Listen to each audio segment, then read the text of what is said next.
Hello, thanks for being in a new video. This time I have with me the Galaxy A25 5G and we're going to give it a full review. Let's get started. This device is part of the lower middle range of Samsung. It is a device that curiously has a price very close to the Galaxy A35 5G, so I must anticipate that personally I would recommend you more to buy the Galaxy A35 because the jump in quality and other things will be very large, while the jump in money is not so abysmal, so I would recommend the A35. But anyway, let's describe this model to see what it can offer us against its main competitors. In this segment is very full of its arguably most successful devices. Its launch price in Mexico has been 6,499 pesos.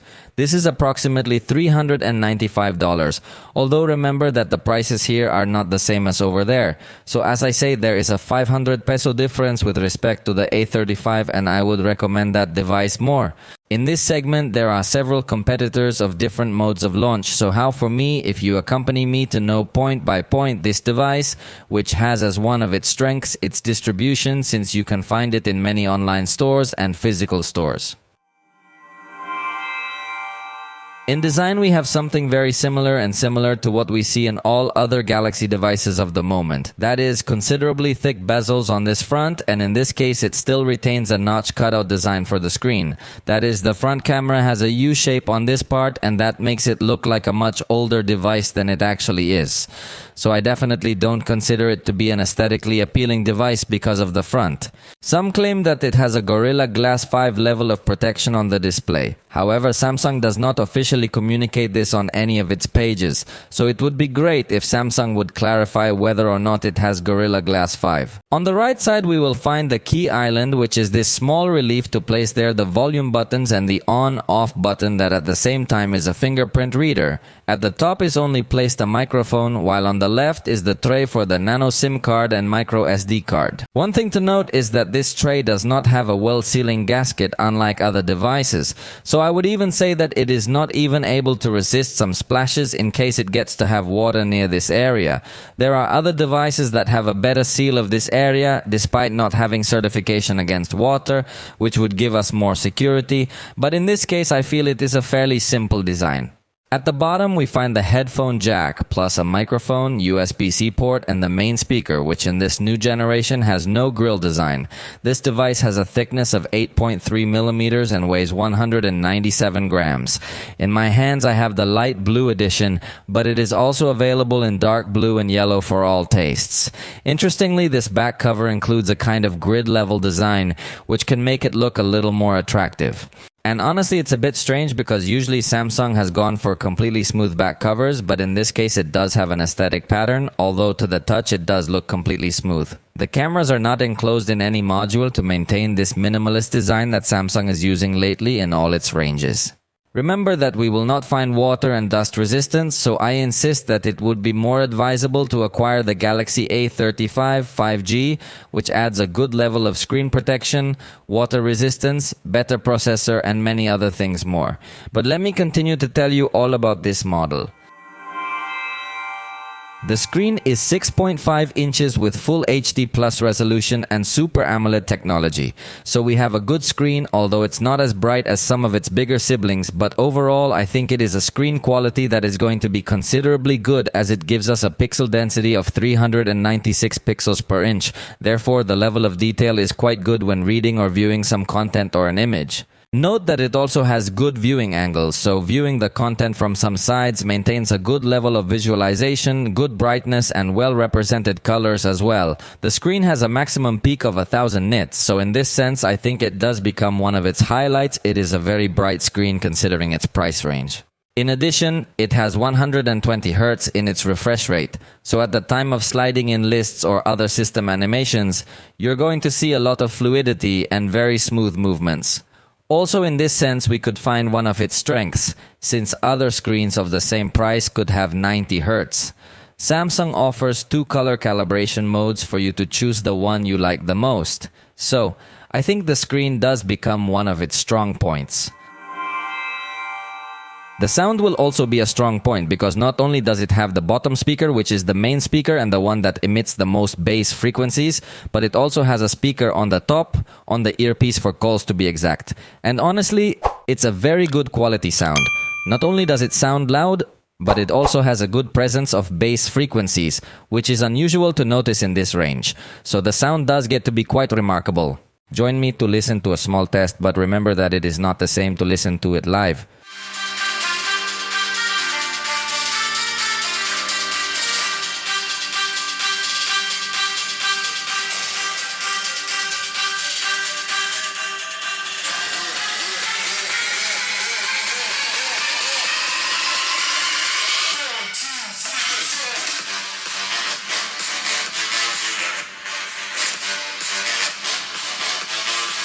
And like many Galaxy, it not only has a very good sound system at the hardware level, but it also comes well complemented with software options, as it has Dolby Atmos for both music and gaming with different surround sound presets, and it also has access to a 9-band equalizer, also including some presets to fully customize how you want these speakers to sound. In addition, it includes some optimizers and adaptive sound so that, depending on some tests, you can configure the sound according to your age. And finally, it also integrates the independent application sound function, which allows you to leave some applications playing on your cell phone while you make other applications sound on a speaker. As I've already told you several times, I find this very useful when you're playing music at a party from your cell phone, but at the same time you want to watch a video or listen to a WhatsApp audio without everyone going to listen. So it's a pretty useful feature that is also present in this Galaxy. A positive point of this model is that it still retains headphone jack. This is something that Samsung has slowly been removing. So here it is still available in case you prefer to plug in wired headphones. But if you prefer to use wireless headphones, you should know that Samsung not only supports the basic codecs, but also the aptX codec and Samsung's own codec called SSC. So you can also enjoy good audio quality with aptX codec compatible headphones or Galaxy Buds. Below, we are going to listen to a test recorded using the microphones of this device. Esta es una prueba de sonido captado con los micrófonos integrados del Galaxy A25 5G. Definitely that the microphones have a good sound quality. Below you will see a video that was recorded with this device, setting the sound system in my living room at maximum volume to see if there is any distortion in these environments.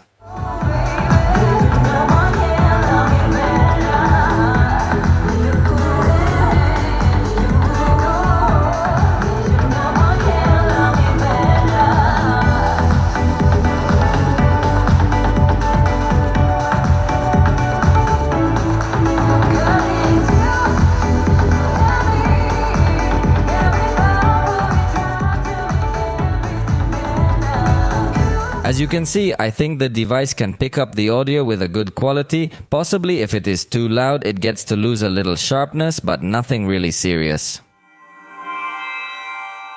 The front camera is 13 megapixels with f2.2 aperture and fixed focus.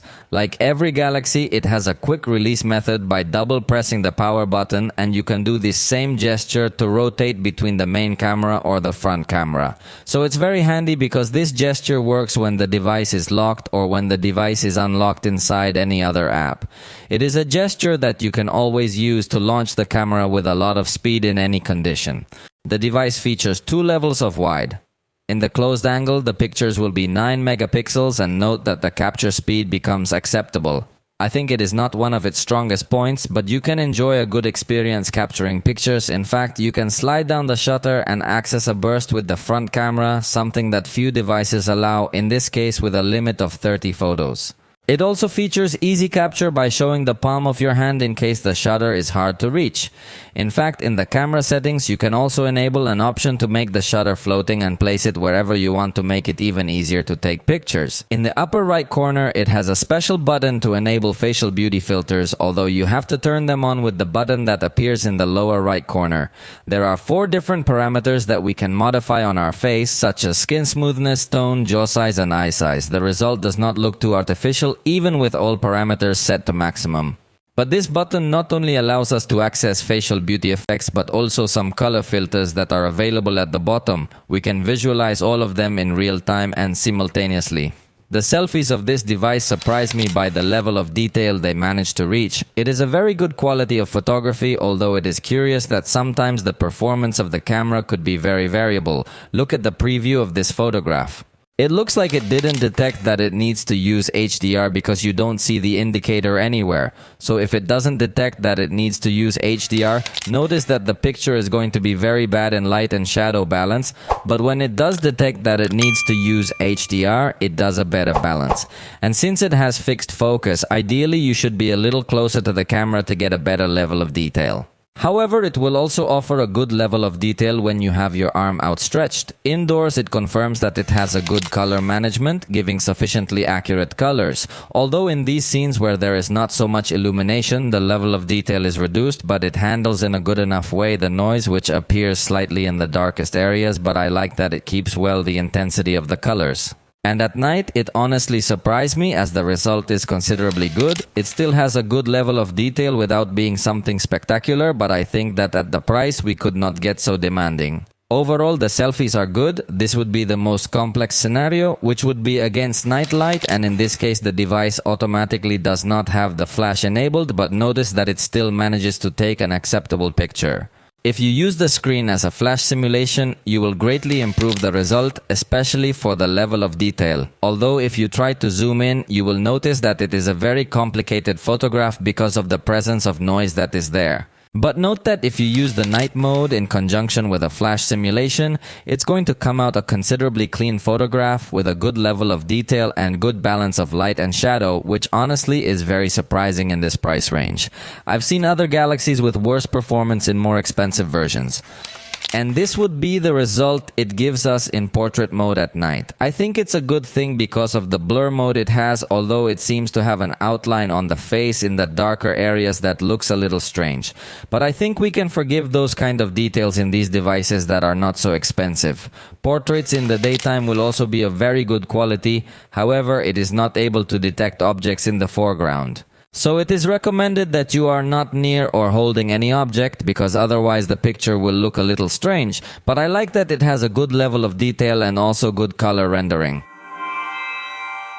On the back, we have the 6.6mm ultra-wide camera with 8 megapixels and 2.2 aperture plus fixed focus. Then the 27mm main camera with 50 megapixels, f1.8 aperture, autofocus and optical stabilization. That's something remarkable. Lastly, it's simply a 2 megapixel macro camera, which I don't want to pay attention to because I honestly don't find it useful at all. Regarding the capture speed, note that the preview is not so out of phase compared to what is happening in the real world. Let me do a second test by trying to capture number 3 so that I can check whether it comes up with a good speed or not. As you can see, it captures pretty much the exact moment. In both attempts, I anticipated by a fraction of a second the moment of capture, so this point is positive.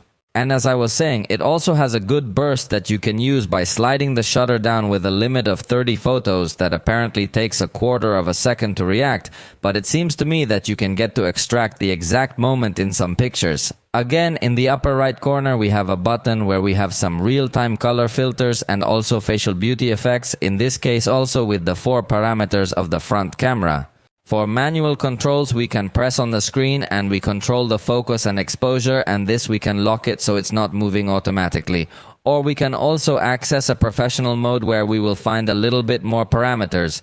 The ISO can go up to 3200, the shutter speed can go up to 10 seconds, and we have of course other parameters like exposure compensation, focus and white balance. Additionally, we have at the top a button to enable a different type of metering and also to modify other parameters of the photograph, such as contrast, highlights, shadows, tint, and other things. So we have good parameters, although it does not have raw photography for more advanced post-development. For smart capture, it should be noted that it does have automatic detection of a document to make a crop, or you can also extract the text digitally, although it should be noted that it is saved only as a cropped photograph without applying any filters to enhance the scene. And it also features QR code scanning built right into the camera without the need to download an additional app. Finally, it is worth noting the fun mode, which is practically having Snapchat inside the native Samsung camera, so you can enjoy different filters. The first time you load each of these filters can get to take a little longer, but then we can use these filters more smoothly and faster. The 50 megapixel camera, you can take advantage of it with a special mode, and it does have that level of detail that is required. That is, there are other cameras that, despite having high resolution sensors, are not well represented in the final result. However, it should be noted that some areas may come out a little out of focus in case there is movement. And it seems that the lens is not that high quality, so a bit of chromatic aberration is generated in some edges as well. But I think in this price range, I insist that we couldn't get too picky. I do like that you could get to reframe or crop these pictures while maintaining a good level of detail. In scenes with movement, for example, we also have a good result with both the ultra-wide camera and the main camera. So outdoors, the quality of the pictures is going to be good. I think the main camera has a good color rendition, although as I anticipated, it has some blurring and small distortions in the edges that for more expensive devices would be something very bad. But for devices of this price, it is not really something so serious. In the ultra-wide camera, we are going to have a less accurate color representation. It seems to have warmer colors, and again, we see chromatic aberration and distortions in the edges, as expected in a device of these characteristics. Indoors, the ultra-wide camera still manages to pick up light and color information well while maintaining good contrast, albeit with a low level of detail. But the main camera improves a lot in the level of detail and maintains color saturation well and also contrast, so even if there is not too much lighting, you have good enough pictures. In backlit scenes, you notice that the preview doesn't look very optimized, although it doesn't go as far as completely burning out the brightest areas either. But after taking the picture, the result is very pleasing. We have a good color rendering and a good balance of highlights and shadows. Even in this case, you will notice that the chromatic aberration that could only be noticed in the edges is not so present. And with the ultra-wide camera, it retains this same backlight performance, balancing highlights and shadows well. And at night, the ultra-wide camera performs well, although noise is noticeable in the darkest areas and the brightest areas are not well balanced. But that's being too demanding. If you enable night mode, it improves a bit in these two aspects, controlling noise slightly better and having a better exposure in the brightest areas, although still not quite as remarkable. With the main camera in automatic mode, it seems to improve a little in this section of the most illuminated areas, although curiously the darkest areas do not get to illuminate them in a good way, so night shots are decent but nothing spectacular. With the night mode, I think it improves a lot, especially in the balance of this more illuminated area, and the dark areas get to handle their noise better, although it still doesn't manage to recover too much color or illumination. But I think it is a much better picture, so it is advisable to use the night mode. Something curious is that it also lets us use the night mode by zooming the camera, and I think the result is also positive. But where the presence of night mode will be most noticeable will be in the darkest areas. Note, this picture is with the ultra-wide camera without the night mode. And now you're looking at the picture with the night mode using this same camera, and it definitely improves the color rendition a lot more. The main camera from the automatic mode will enable the night mode, so the result is not much different and we will find a good quality of night photography. Regarding the zoom, this device does not have very large capabilities. This is the photograph with zoom 1x. Now you are looking at the 2x zoom photograph and you can see that it does not maintain optical quality, and it is anticipated that the digital zoom will be quite simple. This is the 5x zoom and it still manages to have decent quality, but I insist that it is very noticeable that it is digital zoom, and the maximum it gets is 10x, where it definitely looks very forced. For macro photography, the main camera gives a very nice result, especially if you use a bit of digital zoom. I think it gives us very good colors and good level of detail. This would be the result with the macro camera, and note that the colors are much less accurate. The naturally generated bokeh is less intense. So, I think I prefer to use the main camera with a very nice result. By the way, if the ultra-wide camera doesn't seem wide enough for you, remember that you can use the panorama mode to have even more information. And this panoramic mode can use the ultra-wide camera, so the result is extremely wide. Or you can also take panoramic pictures with the main camera if you want to have a higher level of detail, because remember that the ultra-wide camera is simple, but definitely look at the difference with a panoramic picture and the ultra-wide camera versus the result that we have with the main camera. It's up to you as a user, which you prefer. And for portrait photography, the result is very good with respect to edge detection. Notice how it's very accurate, and it's also able to detect the objects that are in the foreground, giving very natural results. What I would like is that it would allow us to apply a little zoom to have a perspective more similar to professional portraits, but that will be for another device.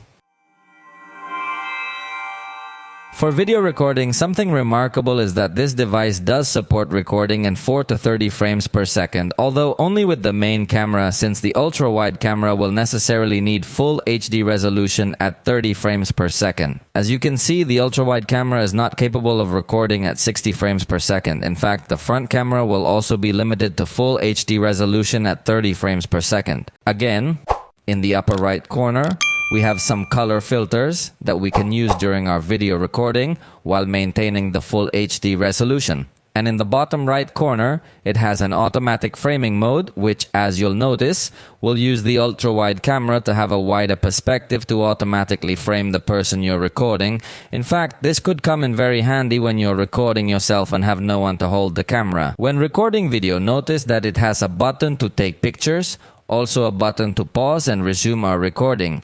And something that almost no one else has is this button to rotate to the front camera without the need to stop your video recording. So it has considerably advanced features, and we're also going to find this convenient slider for zooming that not only allows you to switch between this specific way, but also between different zoom presets. Obviously, the switching between the main camera and the ultra-wide camera is not as smooth as in the other magnifications, but it is positive that it does allow us to make this switch without cutting our recording. You can also use the flashlight while you are recording video without the need to stop recording, but if you have the flashlight on, you will not be able to use the ultra-wide camera as a small detail that happens in all Galaxy. And interestingly, it also has a professional video recording mode, something that is rare in devices of this range. Again, we will have access to modify ISO, shutter speed compensation, focus, and white balance. And while we are recording, we can also modify these parameters. So I think it gives us a pretty advanced experience in this regard. Something very remarkable is that this device gets to record in 4K and does so with a good quality. You do see that level of detail represented in the final result. The colors are not as accurate as we would find in more expensive devices, but believe me that the fact that it is a video in 4K makes you raise the quality of this device a lot of level, since in the price range there are not many teams with this video recording capability. The ultra-wide camera will not have the same capacity, and you will immediately notice that it is a video with less detail. And again, the color rendition, as we saw in the picture, is a little warmer than it should be. Indoors, the ultra-wide camera may suffer a little bit more because there's not as much illumination, so the noise is a little bit more noticeable. And the recommended thing to do would be to shoot with the main camera, which again will have a better color rendition, unlike the ultra-wide camera, which looked paler in color and handles noise better, keeps color saturation and contrast good. So I think the video camera still performs well even when there is not much light in the environment. In backlit scenes, the ultra-wide camera performs well enough, although it does try to give good lighting to the face when it detects it, but I think it doesn't overexpose the background areas too much. On the other hand, the main camera also tries to do a good balance of highlights and shadows, but in this case it does get to slightly overexpose the highlights area.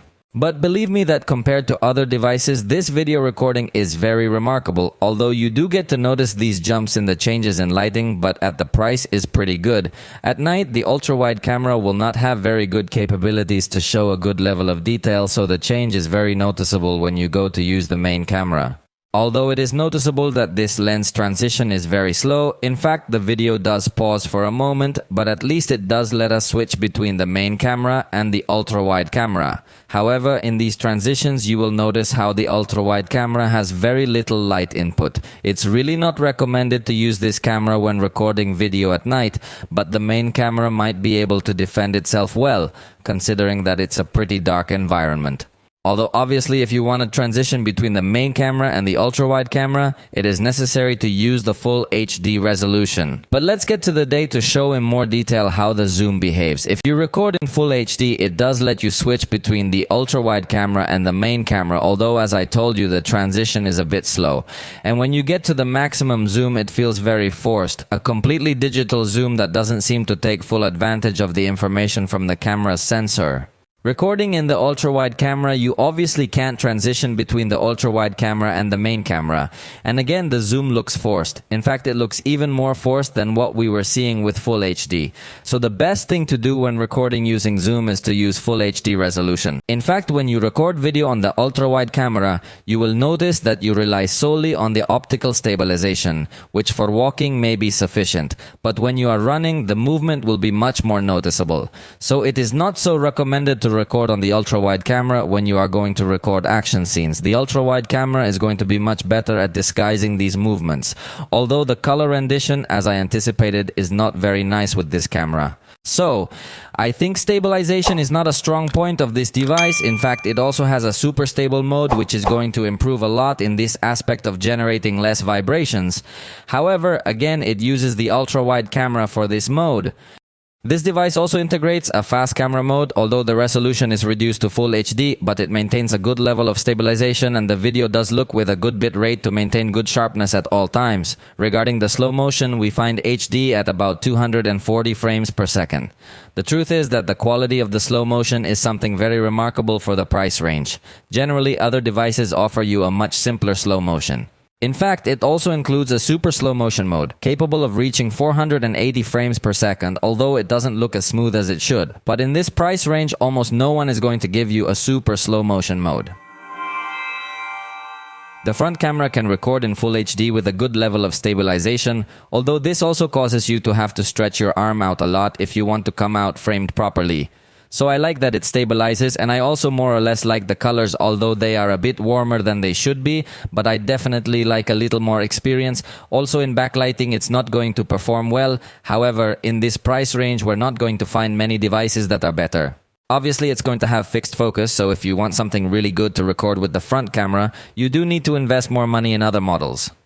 Indoors, this front camera is going to have good color capture, although the level of detail is reduced because it doesn't have as much illumination, but I think it handles noise well, but it's within what we would expect in this price range. At night, the noise will be much more noticeable, so it's not as advisable to record with this camera, but I think that looking at it in relation to its price, it does give us good enough video quality. At this price, it will be difficult to find something much better, although the noise level can be a bit exaggerated in darker areas.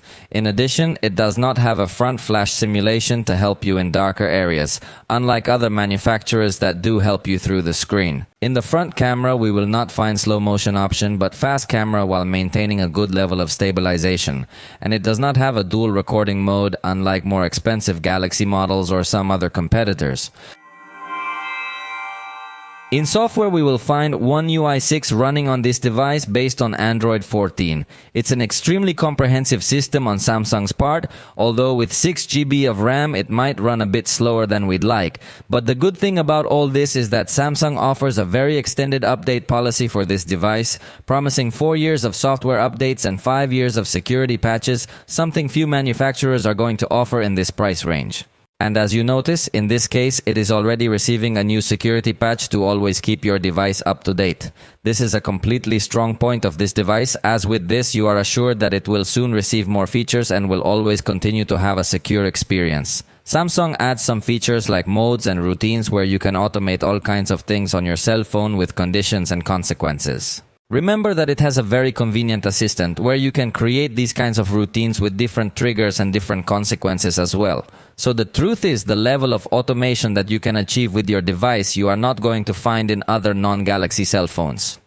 You'll also find a pop-up notification style that you can fully customize to say which apps you want to work with these notifications and what effects you want to show. You can even modify the color of these notifications or automatically take the color of the application, and you can also configure if you want it to look transparent and if you want it to have a short or long duration. In fact, depending on the word that has the notification, you could also adjust a different style. It also has a theme and wallpaper center where you can explore new content, some free and some paid. And you can even download new covers for always on display that would allow you to customize your screen even when you have it off to show some special image. In the case of always on display, we still do not find the more advanced feature that we did see in the new generation of the Galaxy S series. So in this case, you can get to customize with some specific image or with your Bitmoji or some special clock, but you still can't place an image in full screen. Within the lock screen, you can also customize which widgets you want to appear. And remember that to display them, just tap once on the clock to give you quick access to this additional information. Samsung has also decided to incorporate the edge panels on this device to have many tools at your fingertips, as you can download through the Galaxy Store more tools for this smart sidebar, where by default you will have direct access to applications.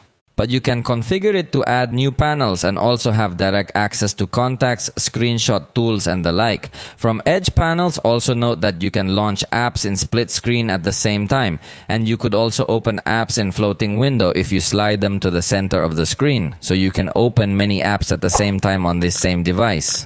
Although, as I anticipated a moment ago, having little RAM to make a Galaxy, the experience feels a little slow the more apps you have open.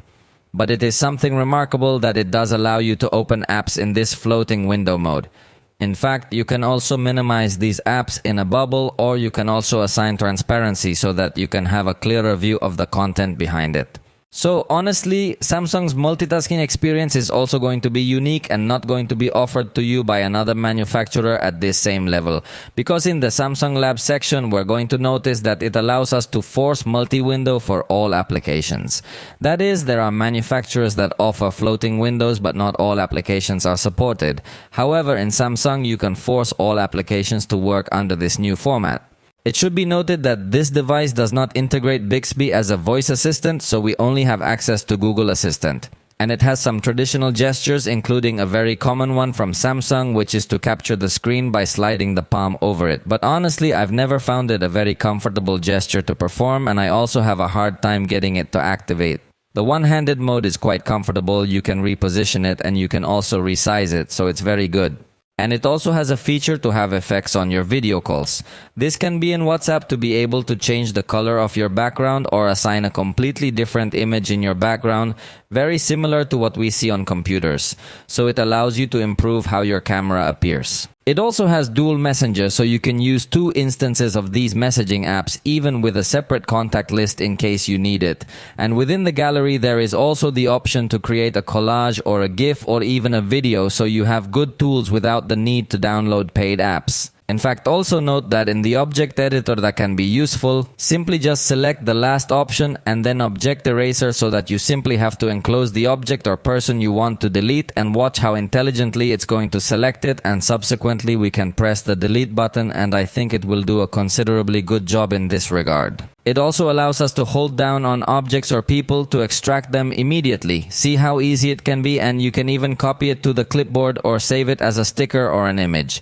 In the case of saving them as stickers, unfortunately WhatsApp is not going to detect it as a sticker but simply as an image, so the result would look very ugly.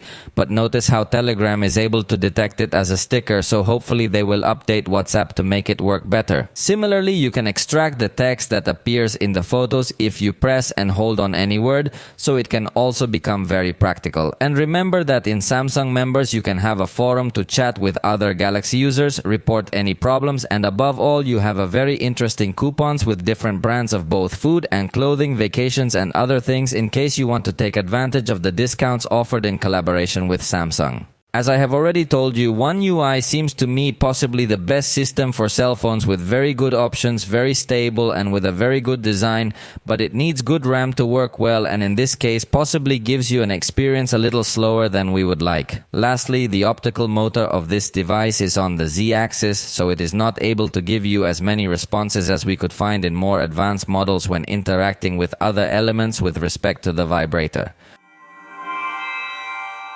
For security, we find the side fingerprint reader. It is a bit thin, but I think it works well with good speed. Just put and remove your finger and watch how it makes the effective recognition. However, something I don't like is that it only allows 3 fingerprint registrations, unlike almost all other manufacturers that allow 5 registrations. Then we have very few slots. You can't register so many trusted people or several fingers for convenience. It also integrates facial unlocking, but you know it is simple. In 2 dimensions, the most advisable for a secure experience will be to use only the unlock by fingerprint, although it also brings an option to request that the eyes are open. But for a more comfortable experience, you can go to the lock screen section and open Extend Unlock, which will allow you to select some trusted locations or devices so that while you are in those environments, the device is not constantly asking for your unlock pattern or your fingerprint. Also, for a comfortable and secure experience, you could enable the automatic lock that will modify several settings at the same time in case you want to have the most secure experience possible. The password manager is Samsung Pass, so you have the fingerprint verification to autofill some fields and it works pretty well. But as I have already told you several times, it not only serves you to store passwords but also any other type of node that you consider confidential, since from the keyboard you can enter Samsung Pass verifying by your fingerprint and you can fill in your card information or some home address or a note in general that you consider confidential. It can be some code or a special password, so believe me, it makes your life much easier. It also has the secure folder where you can place applications and files all securely protected with a pattern that can be different from your lock screen. So even though you don't have app lock directly, if you add those apps to the secure folder, you can have that level of privacy. It also has the option of secure Wi-Fi, which is a private VPN from Samsung, so if you connect to public Wi-Fi networks constantly, it can help you maintain your privacy and stay protected while surfing the internet. It offers you 1 GB per month for free, but you can also access more advanced plans if you require it at an additional cost. The device also allows you to encrypt your memory card so that in case someone comes to remove it, the content cannot be read. And remember that Samsung kits are also available. If it doesn't appear on this screen, you might want to look for it directly within the apps, as it is sometimes hidden. Samsung Kits gives you access to some apps that have been designed by Samsung for a secure experience, although you could leave only the apps you want within the parental controls section and add and edit apps. Obviously, to make any changes, you first need to verify through your fingerprint that you are authorized to be able to delete any type of app. And as I say, you can also add apps or games that you already have installed on your phone. In this way, the child has a totally safe environment, and you as a parent can also enter the parental controls, giving authorization to view the time the child has used your cell phone or select some time to go to sleep so that the device cannot be used, or give permissions for other additional content. And you can even disable the suggestions that appear when the child swipes from left to right on the main screen. To be able to leave, again, it is going to be necessary to verify by your fingerprint. And in addition to Google Play Protect, it has a partnership with McAfee for malware scanning if you want an even more secure experience. Although this is disabled at the factory, but you can get to enable it in the settings. And if you do happen to lose your phone, remember that you need to have these lost device protection options enabled so that you have a better chance of finding it. Samsung will use its own Galaxy device network to help you, and this is in addition to the Find My Device feature that all Galaxy devices have. So you have two options to try to find it, so you have a better chance.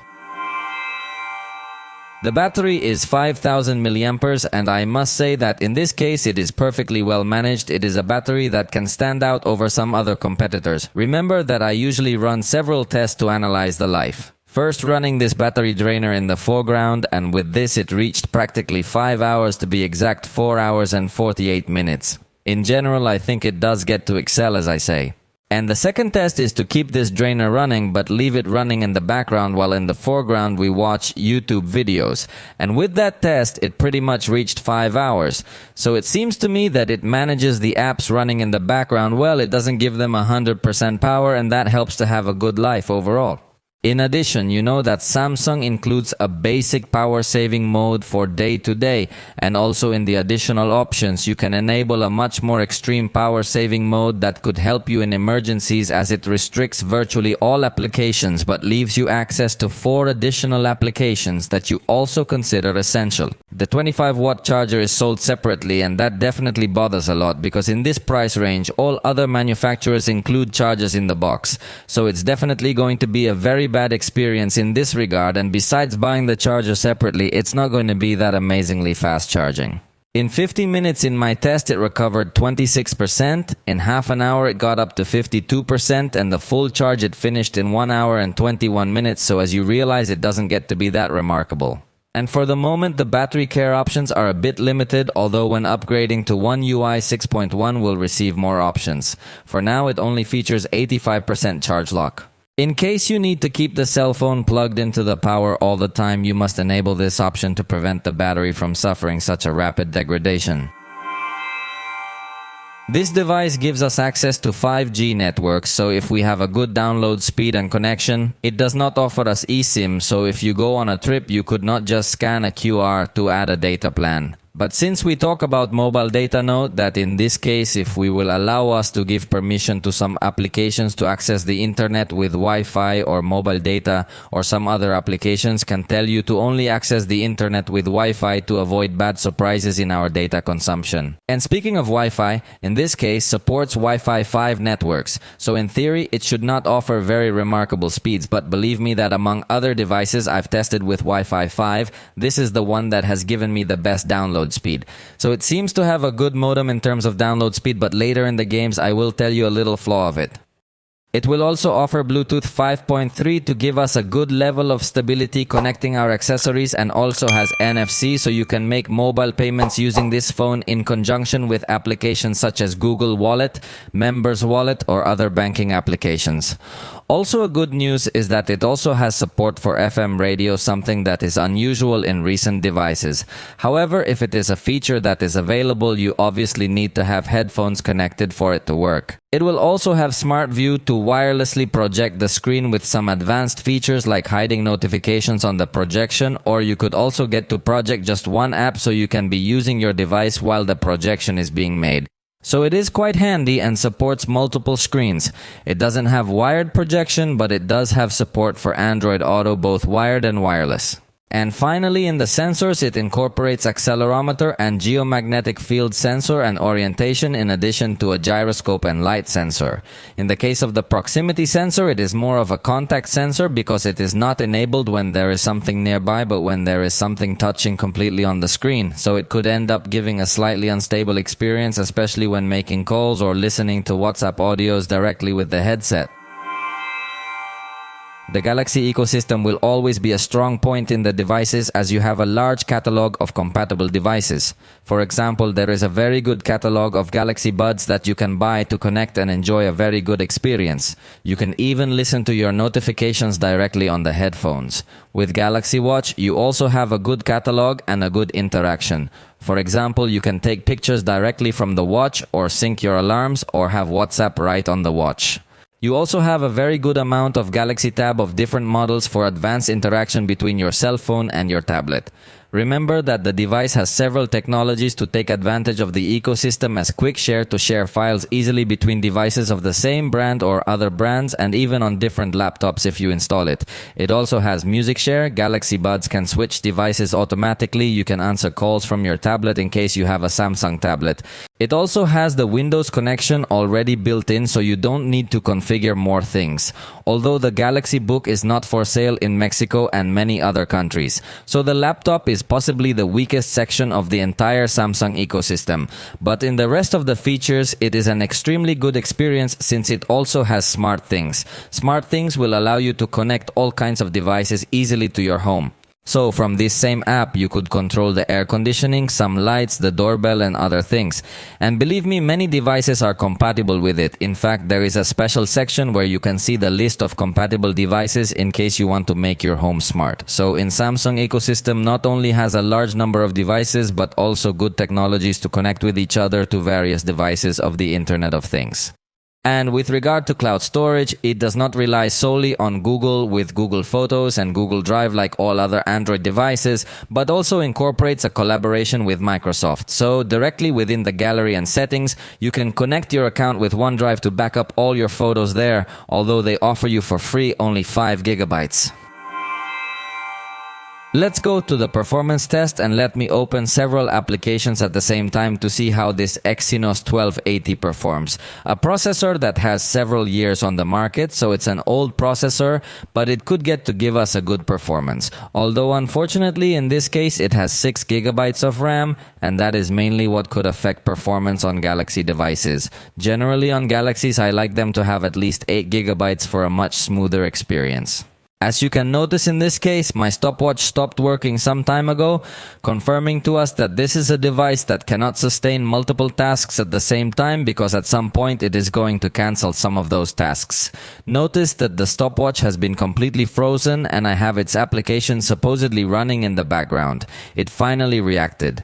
The device took 5 seconds or so to open each app on average, showing that it is definitely very weak when opening many apps. Because of this, the experience can become sluggish if you have multiple apps open. However, if you open 1 or 4 applications maximum, you can possibly get to have a slightly smoother experience.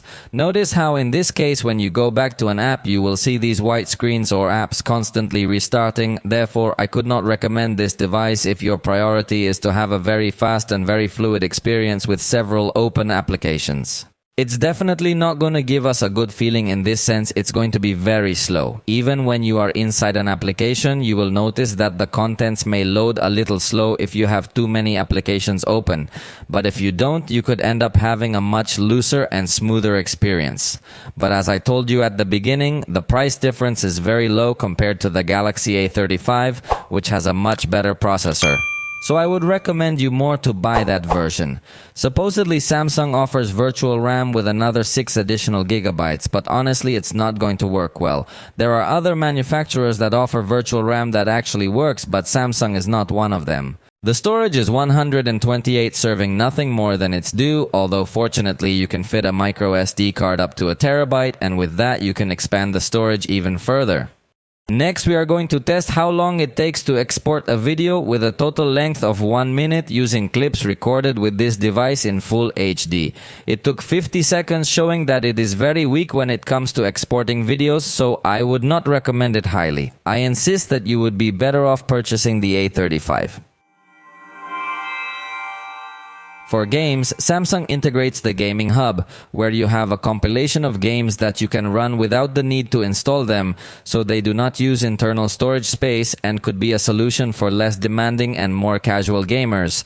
But for the more demanding ones, obviously you can install the games from some app store and they appear available at the bottom. Unlike past generations, Samsung no longer integrates the collaboration with Discord in its Gaming Hub, but it has the Game Booster where you will have several options. In the settings, you can configure the different shortcuts that you can have, the style of the screenshots, and you also have an option so that in case you are plugged into the power through a charger compatible with the power delivery standard, you can make the power pass directly to the processor without going through the battery first, and that will produce less heating. So you might be able to take advantage of that in some conditions. And also in the lab section, you're going to be able to enable an alternative performance management, which would be sort of a maximum performance mode that's not going to take a lot of consideration of having the device cool.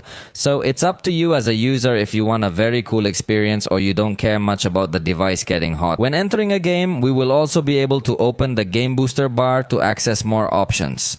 We can, for example, dim the screen in case the game starts to download some content and we don't want it to consume so much energy. We can also lock the navigation button bar, take screenshots, record screenshots, and open some applications in a floating window mode to be able to answer a message or see a notification without the need to leave our game.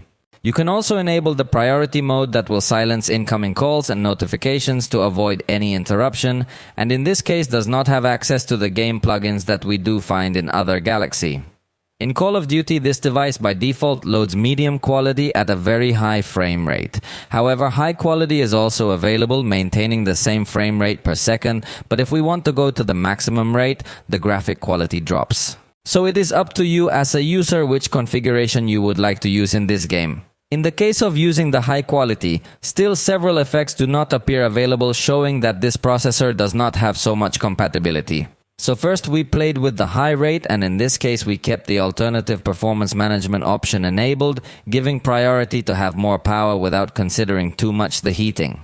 And something we noticed in this specific game is that the internet connection was very unstable, as it had already happened to us in other devices using this same processor. It seems that the modem can struggle at times, especially in environments where the heating rises. So you could end up having moments where the game has too much latency, especially if they are games that use internet connection. If you remember well, when we tested the Galaxy A33 and the Galaxy A53 that used this same processor, we had pretty much the same issue. So I wouldn't see it as a very good alternative for running games that work with internet connection. We then played with the maximum rate setting, and in this case it has to be said that it improved quite a bit over the internet connection, for some strange reason. So it had much better stability compared to the last test, which had too many problems. So in this case it kept quite well the 60 frames per second, just with some low peaks. But remembering that we're talking about low graphics quality, so it's a relatively simple test for a device of this price. So from now on it goes some way to confirming us that the ideal will be to play with this device on a low quality setting if you want to maintain a smooth experience. In the case of Legends, we changed the automatic setting to a medium setting at 60 frames per second to put an appropriate test for the price of this device. And just as with many other devices, it tried to reach 120 frames per second in the initial stage, although it had quite a bit of jitter and hiccups. But after this first stage, it ran into 60 frames per second, and in this case, it maintained good stability.